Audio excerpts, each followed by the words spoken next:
이제 하나님의 말씀입니다. 경청하십시오.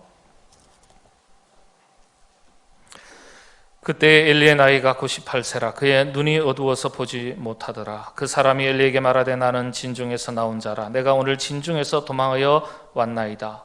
엘리가 이르되 내 아들아 이 일이 어떻게 되었느냐. 소식을 전하는 자가 대답하여 이르되 이스라엘이 블레셋 사람들 앞에서 도망하였고 백성 중에는 큰 사륙이 있었고 당신의 두 아들 홈니와 비나스도 죽임을 당하였고 하나님의 교회는 빼앗겼나이다. 하나님의 교회를 말할 때 엘리가 자기 의자에서 뒤로 넘어져 문 곁에서 목이 부러져 죽었으니 나이가 많고 비대한 까닭이라. 그가 이스라엘의 사사가 된 지 40년이었더라. 아멘. 이름에 걸맞는 삶을 살아야 하겠습니다. 조금 직설적인 표현은 이름값하고 살아라, 그런 뜻이죠.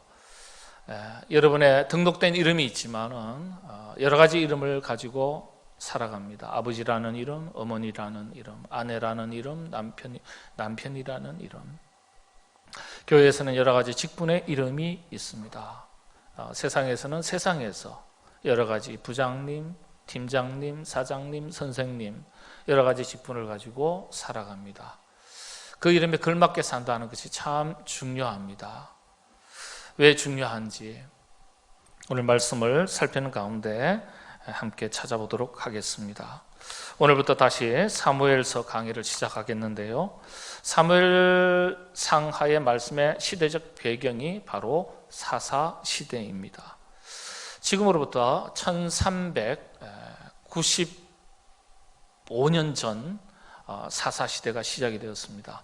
BC 1375년에 시작이 되었으니까 지금으로 따지면 3395년 전 1375년도에 시작이 되었으니까 3395년 전, 그러니까 3400년 가까이 전에 사사시대가 시작이 되었습니다.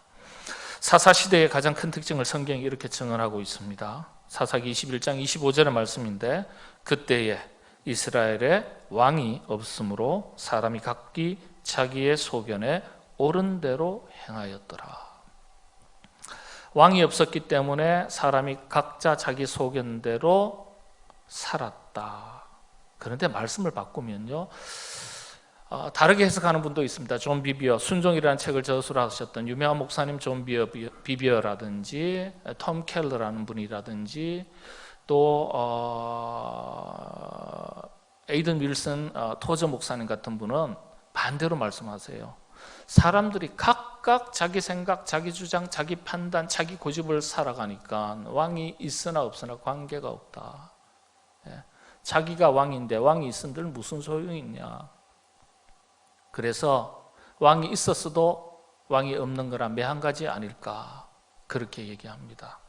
아무튼 왕이 없으므로 사람이 각기 자기 소견에 옳은 대로 행하였더라. 이건 사회적 혼란을 말하는 것은 물론이고 영적인 무질서와 혼란을 의미합니다. 그런데 영적 무질서와 혼란의 근본 원인은요, 영적 분별력을 상실했다는 데 기인하는 거예요. 영적 분별력을 상실할 때 영적인 무질서, 혼란이 찾아옵니다. 영적 분별력을 잃어버렸으니까 영적인 무질서와 혼란이 뒤따르는 건 당연한 결과죠. 이런 영적 혼란이 극에 달했던 사사시대 말기에 드디어 나타난 인물이 바로 사무엘과 대제사장 엘리였습니다. 오늘은 대제사장 엘리를 통해서 영적인 교훈을 살피도록 하겠습니다. 엘리는 대제사장이었습니다. 오늘날 말씀을 드리면 목회자에 해당한다고 할 수 있겠죠. 그런데 조금 확대하면 우리 중직자에 해당한다고 말씀드릴 수 있겠죠. 더 확대하면 이 시대의 그리스도인들을 의미하는 것입니다. 우리가 주목할 것은 단순히 목회자, 지도자에게 국한되는 이야기로 살필 것이 아니고 이 시대를 살아가는, 그래서 모든 그리스도인들, 다시 말씀을 드리면 지금 나의 이야기로 읽으셔야 합니다. 엘리에 대해서 살펴보겠습니다. 대제사장 엘리가 어떤 사람일까요? 대제사장 엘리는 참 좋은 가문에서 태어났습니다. 바로 대제사장 아론 가문의 후손이었습니다. 아론의 막내 아들이 이다말이에요. 근데 이 이다말의 후손이 바로 엘리예요. 대제사장이면서도 동시에 사사, 재판관이라고 그러죠. 판관이었습니다. 어떤 우리 성도님들은 그리스도인들은 이런 질문을 할지도 모르겠습니다. 사사시대는 우리가 어떻게 배웠습니까? 사사시대는 글자 그대로 왕도 없었고 제사장도 없었고 예언자도 없었고 선지자도 없었던 영적인 암흑기가 아닌가, 암흑시대가 아니었습니까? 물론입니다. 그런데 어떻게 제사장이 있었습니까? 그렇죠. 그런 질문할 만해요. 그런데 제도적 국가가 없었고 공식적인 성전이 없었어요. 그리고 정형화된 제사도 없었던 시절이었습니다. 선지자는 물론이고 예언자도 사라진 시대였습니다. 그런데 다만 이런 시대에도 부분적으로 리더의 역할을 하던 사람들이 존재했습니다. 엘리도 바로 그런 사람들 중에 한 사람이었습니다. 이런 사사시대에는 공식적인 제사법, 제의법에 따라서 대제사장이 세워지지는 않았지만은 여전히 대제사장의 가문, 혈통에서만 배출되었던 아주 오래된 전통 관습에 따라서 아론의 가문의 후손이었기 때문에 자연스럽게 엘리가 대제사장의 역할을 수행하게 된 것입니다. 이런 경우에는 정통성이나 권위가 다른 시대 대제사장들과는 조금 다를 수 있겠죠. 그러나 그럼에도 불구하고 성경에는 엘리를 대제사장이라고 설명하고 있습니다. 자, 엘리 여러분들 이름 뜻 아시나요? 우리 교회 다니시는 우리 성도님들도 자녀들 이름 지을 때 참 좋은 이름 짓고 싶어서 참 노심초사 여기저기 묻고 고민하고 기도하고 하시잖아요. 그러다가 장명소 가시는 분도 계세요. 저는 직접 겪었어요. 교회 다니는 분이 장명소 갔다 왔대요. 우리 교회는 아니에요. 걱정하지 마세요. 그래서 속으로 그냥 한 대 쥐어박았으면 좋겠던데. 네. 근데 저한테 뭐 예를 들어서 부탁을 하면은 뭐 제가 기도하는 중에 계시 받아가지고 이름을 지어드리겠습니까? 뭐 제가 이름 지어달라 그러면 성경에 좋은 이름을 지어드릴 수는 있을는지 모르겠습니다만은 자녀의 이름을 쉽게 짓지 않아요. 정말 귀하게 지으려고 좋은 이름 지으려고 고민하면서 짓지 않습니까? 엘리가 참 좋은 이름의 뜻을 가지고 있습니다. 엘리란 이름의 뜻은요, 올라가다, 높이 올라가다, 높다, 높이다, 올라가다 이런 뜻이에요. 그러니까 높이 올라가라, 높이 존경받는 인물이 되라 이런 의미예요. 그리고 또 하나는 하나님을 높이는 인물이 되라 이런 뜻입니다. 참 좋은 이름을 가졌습니다. 그런데 그의 이름에 비해서 엘리 대제사장은 비극의 대제사장으로 성경에 기록됩니다. 일종의 비극의 아이콘으로 기록되었습니다. 어떤 점에서 그럴까요? 한번 살펴보겠습니다. 우선은 자녀 교육에 실패한 대제사장이었습니다. 이건 또 이건 성직자, 목사님 얘기 이렇게 생각하시면 안 돼요. 여러분 성경을 읽을 때 두 가지 기준이 있다 그랬어요. 하나는 현재화, 또 하나는 자기화. 수천 년 전의 이야기로 받아들이면 안 돼요. 현재화예요. 지금의 이야기로 받아들여야 돼요. 그리고 남의 이야기로 받아들이면 실패합니다. 성경 읽는 게. 나의 이야기로 받아들여요. 그래서 두 가지 기준이에요. 현재화, 자기화. 자, 어떤 점에서 그럴까요? 자녀 교육에 실패했습니다. 엘리는요. 엘리 역시 아론 가문의 후손인데 최고의 가문이에요. 개인적으로 이런 가문에서 태어난 것만 해도 큰 영광입니다. 지금은 족보, 가문, 혈통 그거 뭐 별로 신경 쓰는 사람은 없을 겁니다. 그런데 100년 전만 하더라도요, 우리 집안이 어떤 집안인지, 우리 가문이 어떤 가문인지, 우리 족보가 어떤지, 그거 하나에 따라서 완전히 신분이 달라지고 인생을 다르게 사는 거예요. 자, 구약 시대에도 그런 전통들이 있었습니다. 참 좋은 최고의 가문에서 태어났습니다.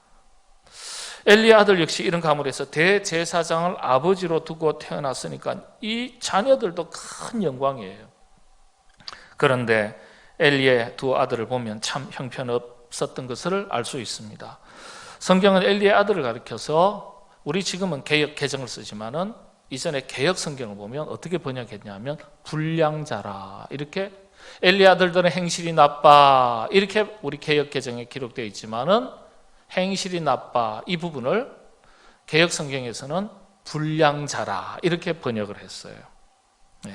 그런데 이 부분에 대한 히브리어 성경 원문을 보면 벨리야알이라 이렇게 되어 있어요. 벨리야알 이렇게 되어 있는데 벨리야알의 아들들 이런 뜻입니다. 벨리알의 아들들 이런 뜻인데 엘리의 아들들이란 뜻이 아니고 벨리알의 아들들 그걸 히브리어로는 벨리야알 이렇게 말합니다. 성경의 원문을 보니까 벨리야알 이렇게 적혀 있더라고요. 여러분 히브리어로 벨리알은 어떤 뜻인지 아세요?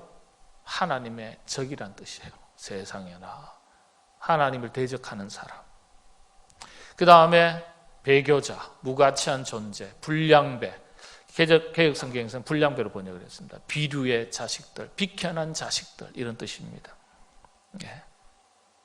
폭력배나 다름없는 거예요. 형편없는 아들인 것을 알 수 있습니다. 그 이름을 봐도 썩 마음에 들지 않아요. 다시 아들의 이름을 한번 볼까요? 홈리와 비느하스입니다. 홈리는 어떤 뜻인지 아세요? 주먹으로 싸우는 사람. 요즘 우리 다 주먹질 하잖아요. 저도 선배 목사님 만나면 제가 선배 목사님들 60대 70대 되신 목사님들 만나면 언제 제가 주먹질 합니까? 형님 앞에 언제 주먹질 합니까? 그러면서 우리 주먹질 아주 웃으면서 그렇게 합니다. 주먹으로 싸우는 사람 그런 뜻이에요. 그러니까 이게 폭력배예요. 폭력배. 비느하스는 어떤 뜻일까요? 뱀의 입이란 뜻이에요. 뱀의 입. 비느하스. 뱀의 입이란 뜻이에요. 이야, 간교하고 간사한 사람을 가리킬 때 사용하는 단어예요. 야, 엘리가 아버지가 아들 이름을 이렇게 지어요. 참 희한해요.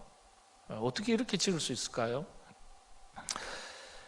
왜 그렇게 지었는지 잘 모르겠습니다. 한 가지 유추해 볼 수 있는 것은요, 엘리가 세속의 전통을 따라서 자식의 이름을 지었다는 사실은 분명한 거예요.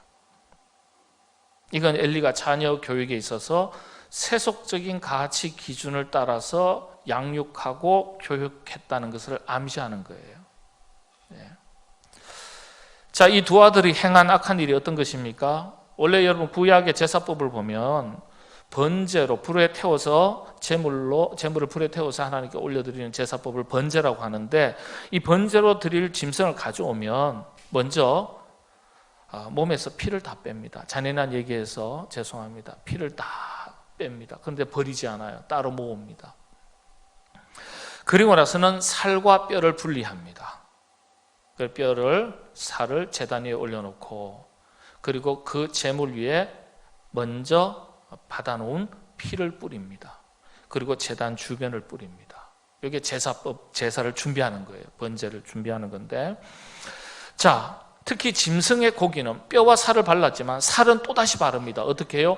기름과 그냥 살을 따로 분리하는 거예요. 기름은 그리고 제단 위에 올려놓고 번제할 때 태워서 올려보냅니다. 기름은. 그러면요, 살코기는요, 따로 두는 거예요. 기름은 하나님의 몫인 거예요. 그리고 살코기는 제사장 몫으로 구분해서 제사장에게 드립니다.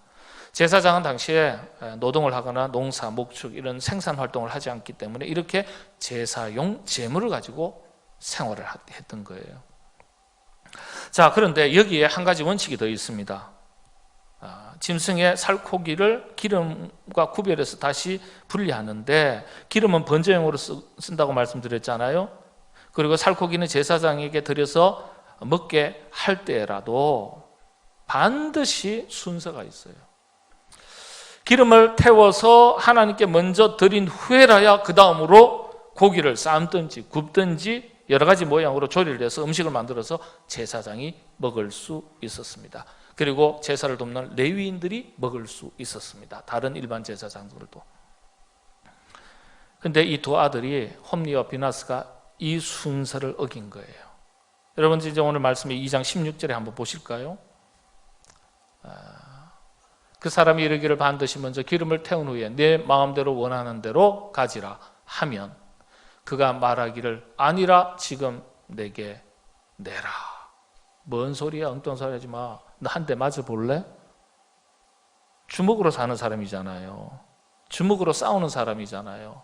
주먹 쓰는 사람이잖아요. 맞을래? 그냥 낼래? 여러분 어떻게 하실래요? 제사를 어기는 건데 어떻게 하실래요? 맞고라도 안 드릴 거예요? 아니면 한 대 맞기 전에 드릴 거예요? 어려우시군요. 자, 그래서 그렇게 뺏은 거예요. 기름을 하나님께 먼저 올려드리기 전에 자기의 고기를 먼저 취한 거예요. 이건 단순히 관습을 어긴 차원이 아니에요. 성경은 이것을 하나님을 멸시한 것이라고 기록하고 있습니다. 17절의 말씀에 보면 아주 중하게 보시는 거예요. 이 소년들의 죄가 여호와 앞에 심히 크면 그들이 여호와의 제사를 멸시함이었더라. 이 일로 인해서 두 아들이 죽게 될 것이다. 경고의 말씀을 듣게 됩니다. 그리고 그 말씀대로 죽게 됩니다. 2장 34절, 4장 11절의 말씀이 잘 기록되어 있습니다. 내 두 아들 홈니와 비나스가 한날에 죽으리니 그 둘이 당할 그 일이 내게 표징이 되리라. 자, 그 다음 말씀. 하나님의 교회는 빼앗겼고 엘리의 두 아들 홈니와 비느하스는 죽임을 당하였더라. 이 일로 인해서 죽게 됩니다.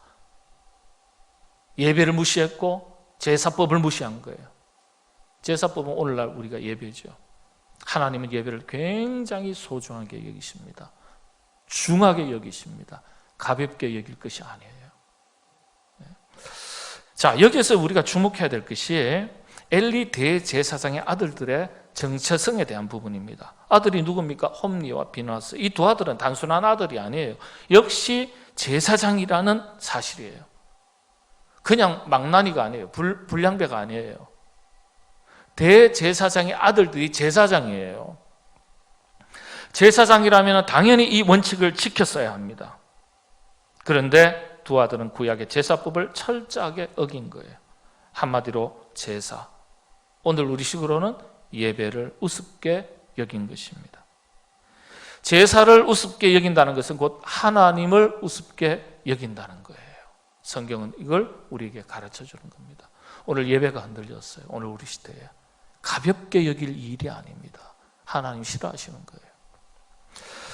자, 자녀교육에 실패했습니다. 두 번째 엘리의 실패가 뭘까요? 대제사장직의 실패입니다. 예나 지금이나 자식교육 어렵기는 매한 가지입니다. 자식교육 별로 어렵지 않던데 수월하던데 손 들어보세요. 믿음으로 기도하시니까 다 수월하시던가요? 아이고 왼수가 멀리 있습니까? 가까이 있습니까? 이것도 어려우시군요.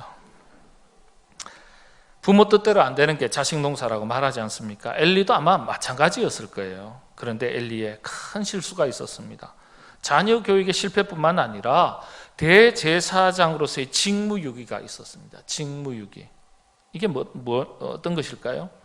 여러분, 당시에 대제사장직은 종신직이에요.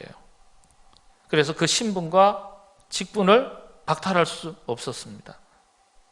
그런데 일반 제사장은 세습직이었어요. 아버지가 제사장이니까 아들도 역시 자동으로 제사장이 됐어요.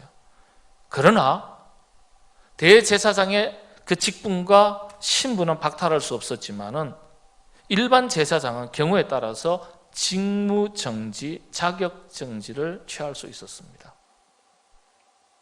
이해가 되시나요? 제사장의 직무정지, 자격정지를 내릴 수 있었어요. 역할을 중지시킬 수 있었어요.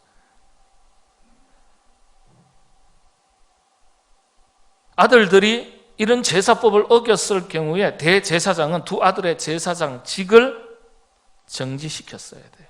중지시켰어야 돼요. 아니면 박탈했어야 돼요. 엘리 대제사장은 이런 점에서 큰 실수를 범했습니다. 자식교육, 자식농사의 육신의 부모로서 어찌할 수 없었던 한계가 있었다고 치죠. 대제사장으로 올바른 제사를 드리기 위해서 엘리는 대제사장으로서 마땅히 감당해야 될 자신의 책임과 역할, 의무를 다하지 않았던 거예요. 제사법을 어기는 제사장은 직무정지시켜야 돼요. 자격정지를 시켜야 돼요. 차단해야 돼요. 그런 점에서 엘리가 무책임했던 거예요. 제사법을 어긴 아들에 대해서 대제사장으로서의 역할과 책임을 다하지 못한 거예요. 엘리 대제사장의 가장 큰 실수였습니다. 가장 큰 실수. 성경은 엘리의 부모로서의 자녀 교육 실패를 그런데 먼저 지적하는 것이 아니라 대제사장 측의 실패를 먼저 기록하고 지적하고 있습니다. 그게 2장이에요. 2장 12절로부터 17절까지의 내용을 보면 바로 이 부분을 다루고 있습니다.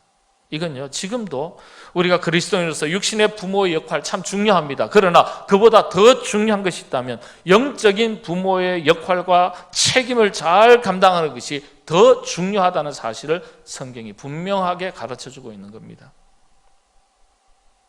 결국 이 일로 인해서 엘리 가문은 몰락하고 맙니다.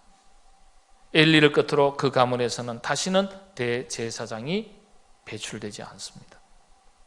가장 영광스러운 자리를 잃게 된 거예요.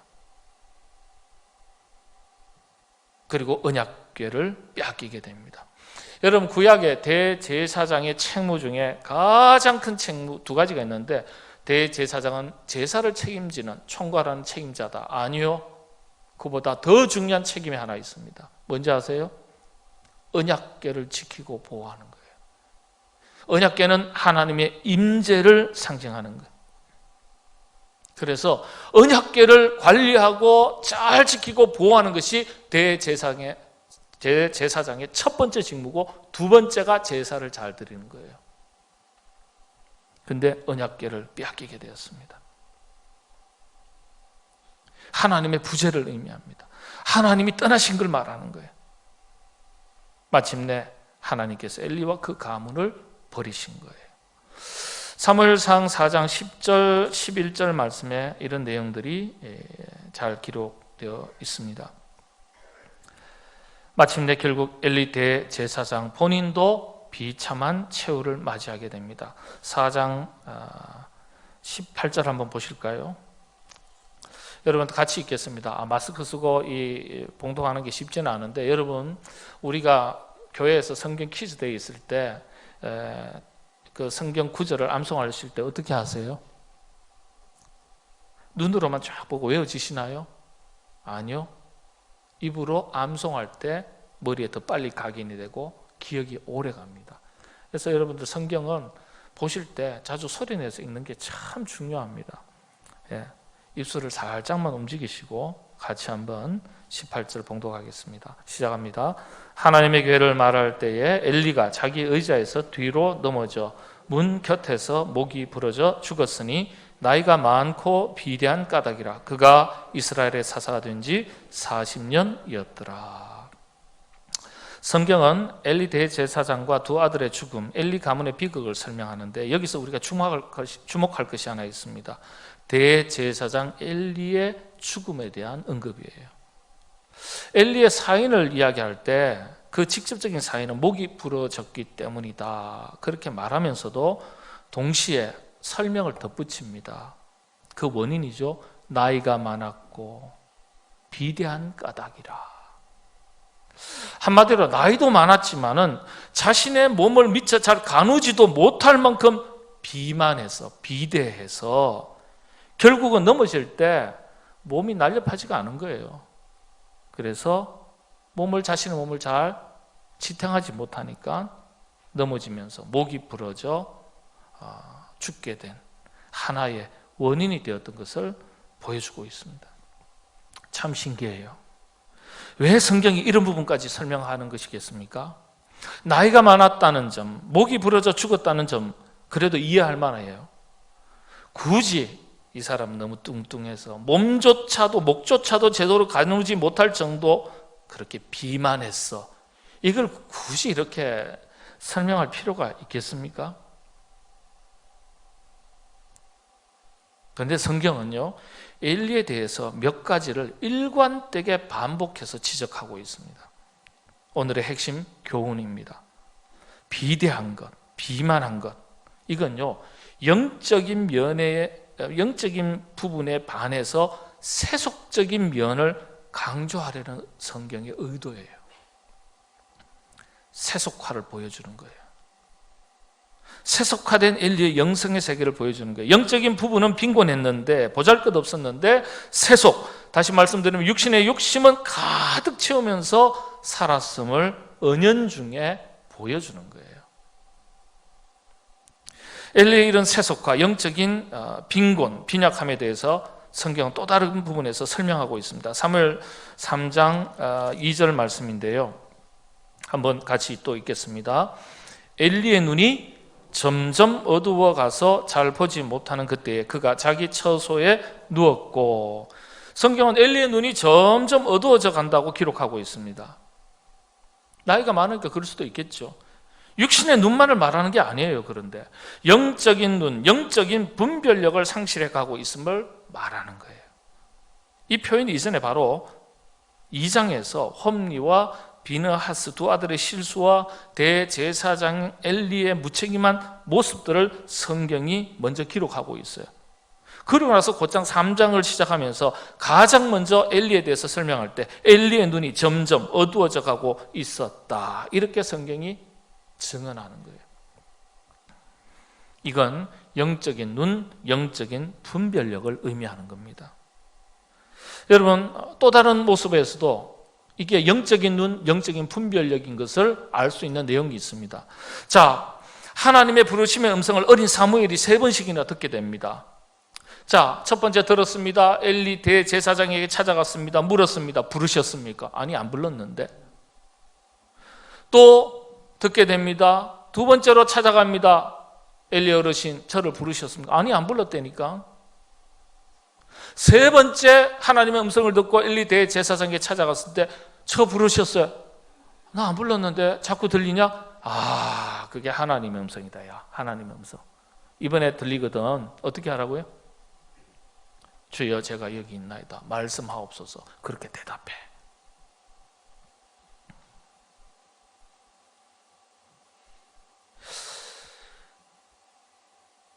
엘리에게 첫 번째 가서 물었을 때 자신이 부르지 않았다면, 야, 그거 하나님의 음성일 것 같다, 먼저 말했어야 되는 거예요.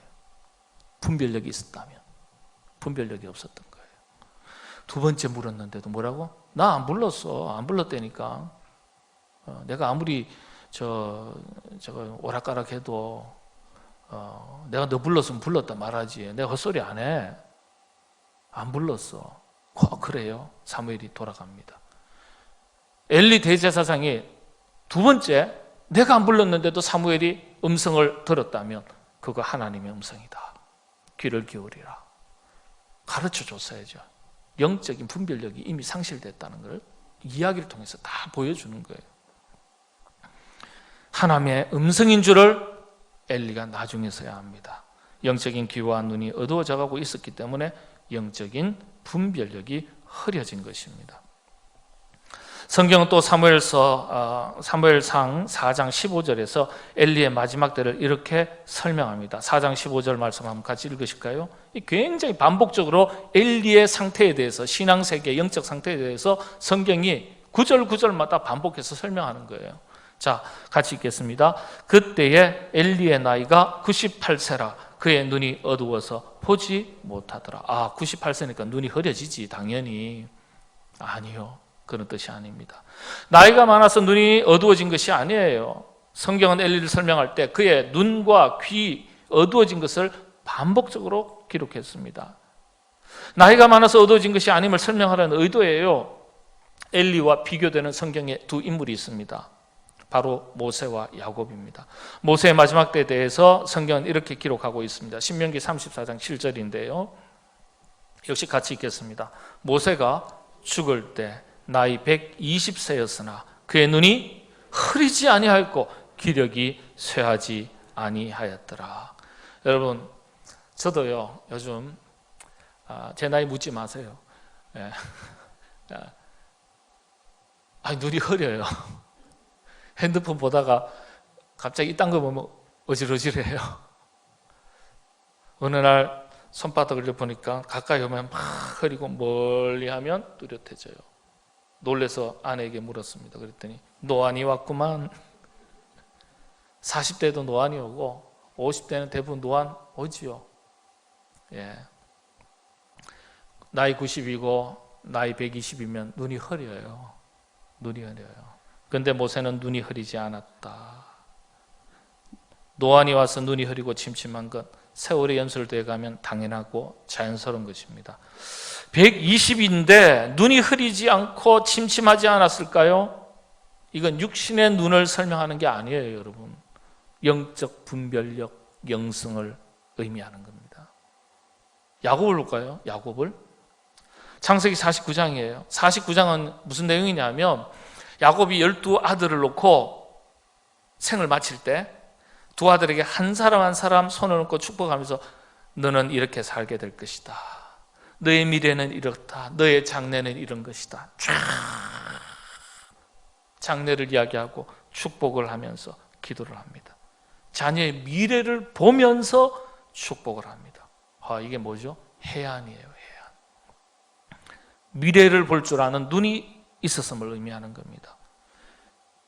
참 놀랍게도 이 12아들에게 미래를 얘기하면서 축복하는 것을 마치고 나니까 바로 그때 숨을 거두게 됩니다. 죽기 전까지도 눈이 흐리지 않았어요. 창세기 49장 33절 한번 보실까요? 야곱이 아들에게 명하기를 마치고 축복하는 거예요. 그 발을 침상에 모으고 숨을 거두니 그의 백성에게로 돌아갔더라. 야곱의 12아들 축복이 끝나자 성경은 이렇게 기록합니다. 창세기 49장 29절의 말씀.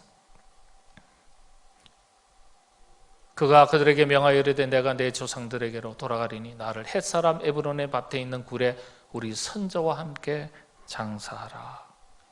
그리고 나서는요, 이삭이 나이가 많고 늙어 기운이 다하매 죽어 자기 열조에게로 돌아가니 그 아들 에서와 야곱이 그를 장사하였더라. 이삭도 마찬가지예요. 이삭도 나이가 아무리 많았어도요, 영적인 해안, 영적인 분별력, 영성이 맑고 깨끗했어요. 그렇게 살았던 거예요. 모세는 죽을 때까지 눈이 흐리지 않았습니다. 야곱 역시 생을 마칠 때 눈이 흐렸다는 식의 표현은 찾아볼 수가 없습니다. 이게 성경의 영적 교훈을 보여주는 아주 독특한 성경식 표현입니다. 대체로 이삭도 그랬고요. 믿음의 선조들의 마지막 때를 보면 영적인 눈이 흐리지 않아요. 참 신기해요. 자, 오늘 우리 코로나19 시절입니다. 영적으로 어수선한 시기입니다. 영적인 도전과 위기가 참 많은 시대입니다. 오늘 가리켜 신사사 시대라고 말합니다. 각자 자기 소견에 옳은 대로 생각하고 말하고 행동하는, 그렇게 살아가는 시대입니다. 그리스도인들은 이런 시대를 살아도 영적인 눈이 어두워지지 말아야 하겠습니다. 시절이 어수선할수록 영적인 분별력을 잘 갖추고 살아갈 수 있어야 하겠습니다. 비록 우리가 이 땅 세속에 살지만은 세속의 물결에 휩쓸리지 않고 우리 자신의 신앙을 잘 관리하면서 또한 우리의 가정을 믿음으로 잘 지키면서 맡겨주신 직분과 책임 앞에 자신의 역할을 잘 감당할 수 있어야 하겠습니다. 엘리, 높이 올라가라. 참 높이 올라가 참 존경받는 인물이 되라. 하나님을 높이는 인물이 되라. 그 이름의 뜻이 참 멋집니다. 그런데 서두에 말씀드린 대로 이름에 걸맞게 살지 못했습니다. 더 리얼하게 말씀드립니다. 이름값 못하고 살았습니다. 엘리에게는 대제사장직을, 아들들에게는 제사장직을 주셨습니다. 이 시대의 엘리가 누구이겠습니까? 엘리의 가정이 어느 가정입니까? 이 시대의 엘리가 바로 우리 자신입니다. 우리에게도 주신 직분과 자리, 역할과 책임이 있습니다. 우리에게 주신 가정이 있습니다. 엘리와 엘리의 가정을 반면 교사로 삼아서, 거울 삼아서 우리 모두 항상 영적인 분별력을 잘 갖춘, 영적으로 껴있는 그리스도인이 되어서 우리 자신의 신앙은 물론 참된, 복된 믿음의 가정을 잘 세워나가는 일에 여러분 우리 모두 성공하시게 되기를 바랍니다. 기도하겠습니다. 하나님, 세속에 살지만은 하늘나라 백성 되게 하셨으니 이 땅을 사는 동안에 영적인 눈이 어두워 그릇 살아가는 일이 없도록 도와주시고 영적인 분별력을 잘 갖추어서 영적으로 깨어 있어서 하나님께서 가게 하신 길을 잘 걸어가며 또한 우리 자신의 신앙을 잘 지켜가며 우리에게 허락하신 가정을 믿음의 가정으로 잘 세워나가며 주의 몸 된 교회를 건강하게 잘 지켜나가는 하나님의 신실한 일꾼들이 다 되게 하여 주시옵소서. 특별히 기도하옵기는 복음의 불모지 메실라옥 교회 아버지 하나님, 오늘 기공 예배를 드립니다. 세워지는 그리스도의 몸 된 교회를 통해서 하나님 수많은 영혼들이 주께로 돌아오게 하시고 그 땅에 하나님의 나라가 임하게 하여 주옵소서. 우리 모두가 사랑과 관심과 기도로 물질로 동참하며 복음의 사명을 잘 감당하는 우리 모두가 우리 교회가 되게 하여 주시옵소서. 예수님의 이름으로 기도하옵나이다. 아멘.